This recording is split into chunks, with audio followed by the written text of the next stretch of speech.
Certain moments bifurcate your existence into two distinct phases, before and subsequent. That seemingly mundane afternoon ultimately became a significant milestone for me. All proceedings were occurring as anticipated. I was alone at home while Danny was on another business trip. The sole advantage of his absence was the opportunity to create some personal space. Because I had neglected my own needs and desires for an extended period. Recent years of Danny's apathy have led me to a state where each moment of isolation is perceived as a reward, and today exemplifies one of those rare instances. In my room, amidst my preferred bedding, I arranged my laptop and positioned several of my personal secrets nearby. I frequently experienced such moments when Henry was away, but now that he is returned from university, finding similar possibilities has become practically difficult. Henry. Danny's offspring from his initial marriage. Merely contemplating his name elicited an undeniable response within me. Upon our initial encounter, I was taken aback by his towering stature, defined features, and penetrating stare. However, that was merely a consideration. Indeed, merely a consideration. I was aware that Henry was with his pals and would not return till the evening. Consequently, I felt at liberty to withdraw to my room and engage in some personal time.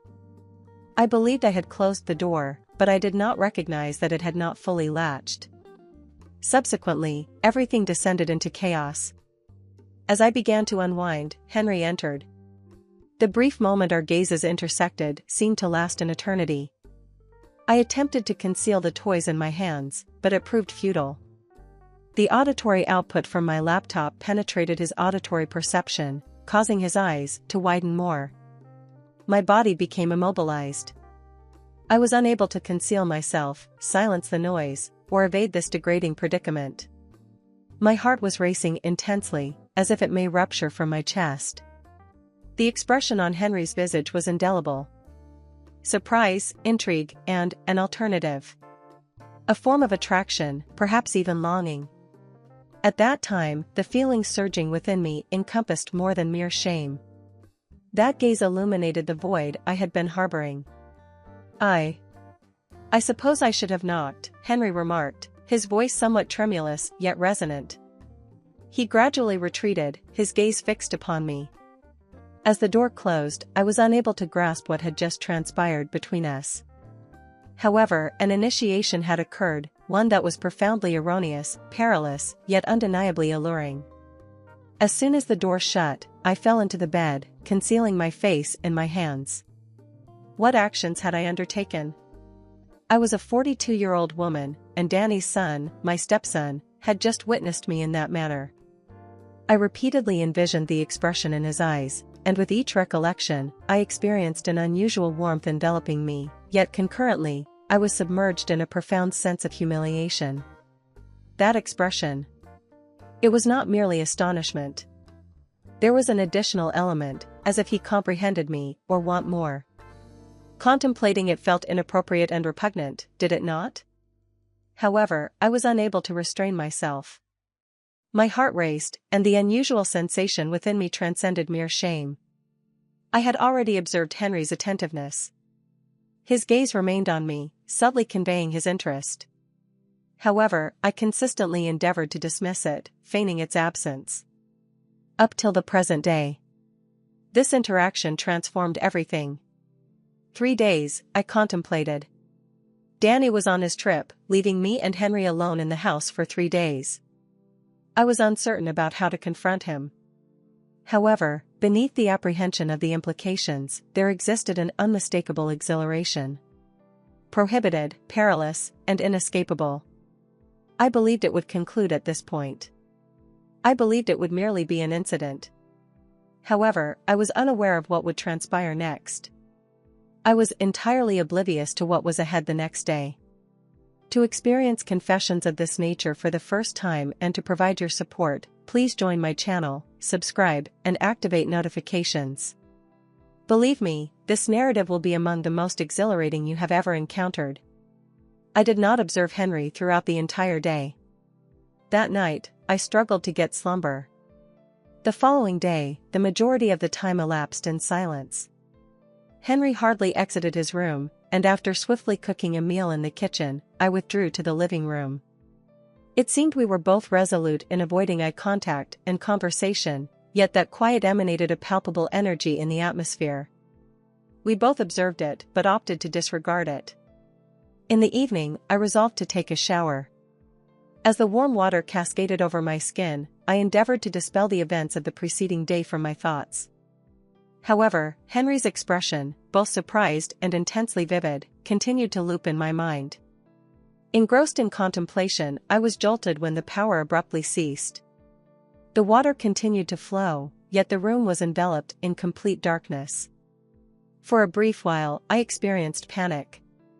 I deactivated the shower and promptly enveloped myself in a robe. As I was fastening it tightly around myself, I heard Henry's voice emanating from the doorway. "Emma, are you well?" he inquired. "I am well. I believe the power is off," I responded, my voice quivering slightly.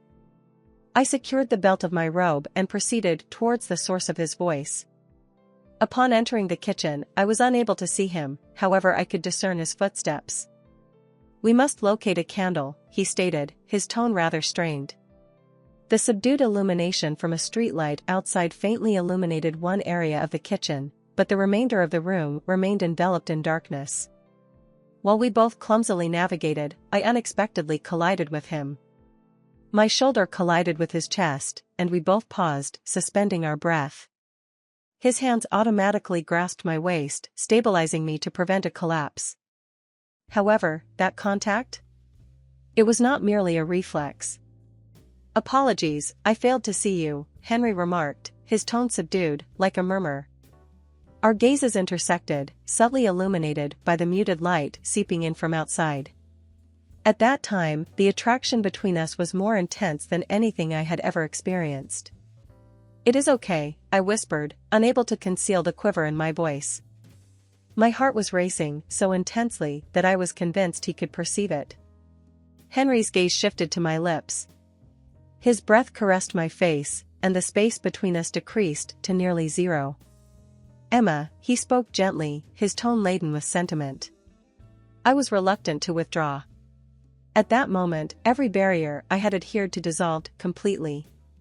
At that moment, the lights were restored. We both recoiled suddenly, as if we had been discovered. Henry approached the breaker box, feigning an inspection, however I was acutely aware of the gravity of the recent events that hung in the air between us. Upon my return to the living room, Henry accompanied me. His gaze remained fixed on mine, yet this time, there was a resolute intensity in his eyes. "Emma, we must converse," he stated. The intonation of his voice indicated that this would not merely be a straightforward discussion. My heart commenced its vigorous beating within my chest once more. As I sat opposite Henry in the living room, the tension in the atmosphere was nearly overwhelming. We both recognized that this conversation had been unavoidable for some time. An implicit understanding existed between us. No aspect of life would remain unchanged thereafter. Henry averted his eyes and spoke in a subdued tone. "Emma, I apologize for yesterday. If I caused you discomfort, it was unintentional." Upon witnessing the door ajar, I ought not to have gazed, nevertheless. His voice wavered as he sought the appropriate words. However, I was unable to restrain myself. Upon hearing this, my heart began to rush. A heated flush enveloped my face, however I endeavored to conceal it and nodded. "On the previous day," I expressed my profound embarrassment. "However, I do not hold you accountable. Indeed, it is merely. All aspects of this house have seemed peculiar recently." Henry raised his head, his gaze meeting mine. "Emma, you are not the anomaly. It is peculiar that Danny is absent. His emotional detachment from you." His remarks profoundly impacted me. I had been attempting to disregard the minimal attention Danny afforded me. However, hearing Henry articulate it prompted an internal fracture within me. "It is inconsequential," I stated softly, although my tone lacked assurance. Henry exhaled audibly, adjusting his position in the chair. "Indeed, it does. It is inescapable to observe, Emma. You experience solitude. That is not your responsibility. My eyes filled with tears. Articulating my loneliness so explicitly rendered me unable of refuting it. Isolation? I believed I had acclimated to it, I murmured. However, the warmth in Henry's eyes compelled me to elaborate. However, at times, it appears exceedingly overpowering. I am uncertain about the appropriate course of action. As Henry placed his hand atop mine, my breath was momentarily suspended. You ought not to experience loneliness, Emma, he stated, his tone deep and unwavering. An individual of your caliber ought not to experience such emotions. For an instant, I became enveloped in the intensity of his touch. Subsequently, my gaze shifted to his visage, revealing the authenticity in his countenance. At that moment, I recognized that the connection between us transcended mere misunderstanding.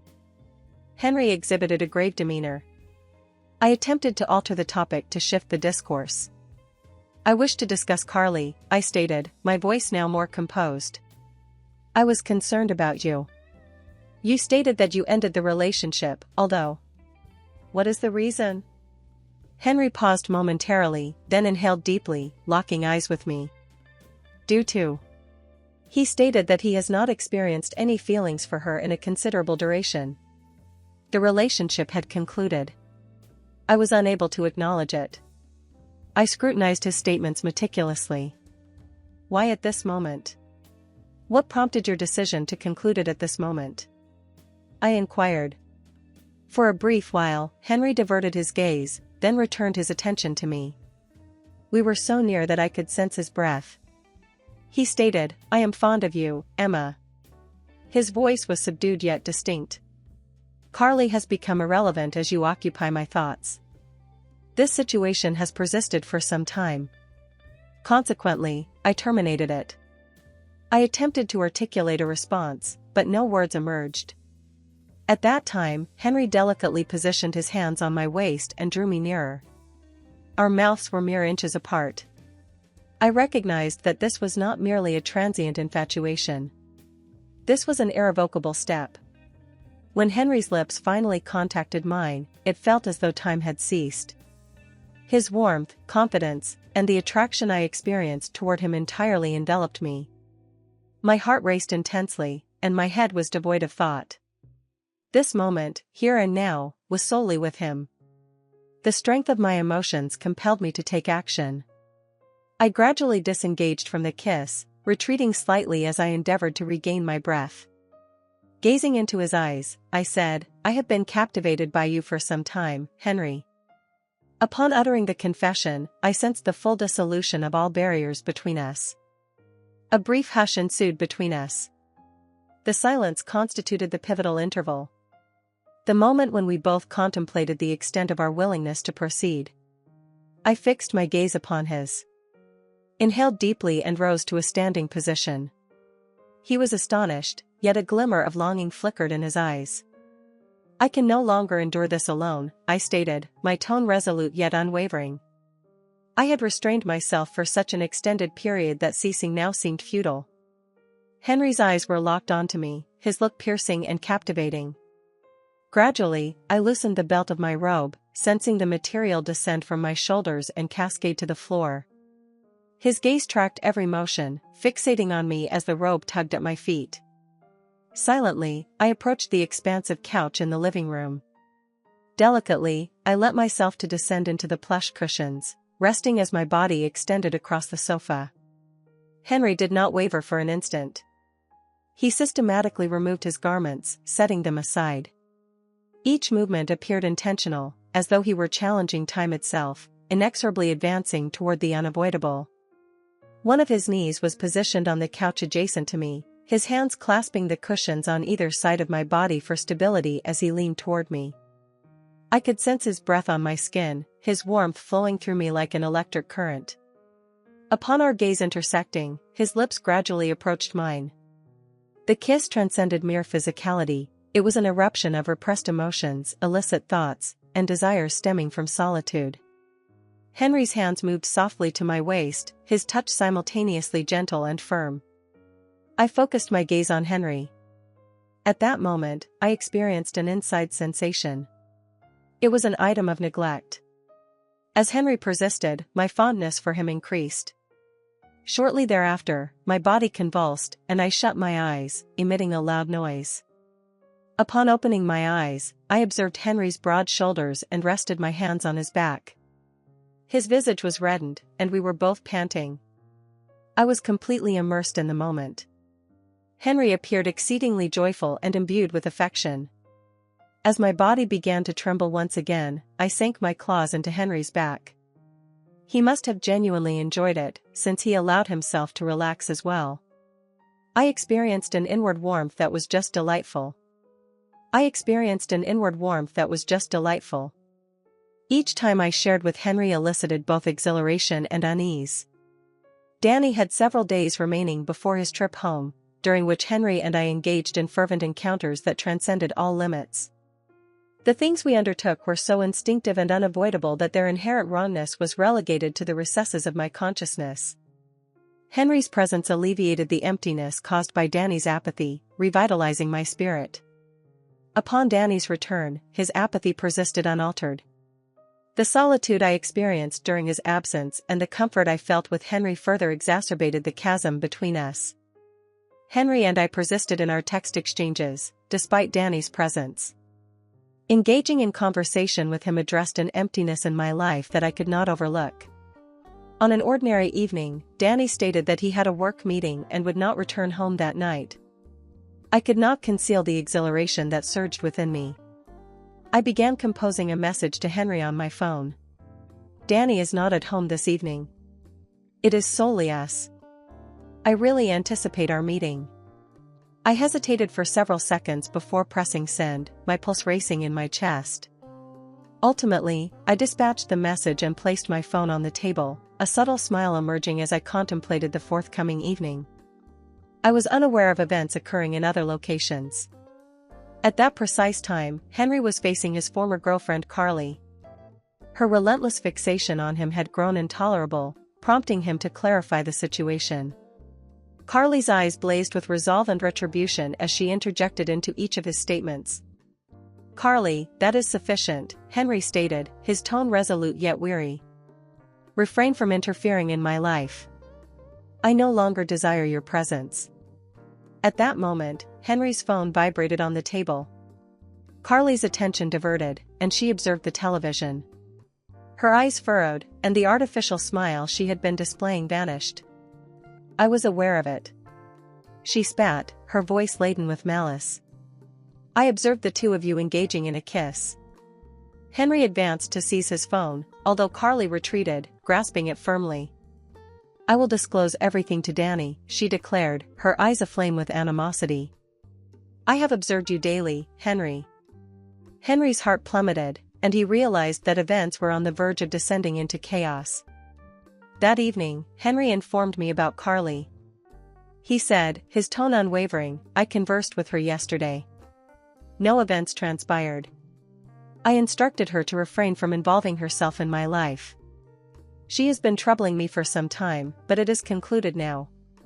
His remarks provided some solace, however a persistent disquiet continued to afflict me. The following day, Danny's conduct underwent an unforeseen change. From breakfast onwards, he exhibited an exceptional level of attentiveness. Typically aloof and remote, he abruptly appeared to be omnipresent, scrutinizing me intently at every chance. "Are you well, Emma? Has there been any recent activity?" Danny inquired, fixing his focus upon my. His speech conveyed a trace of skepticism.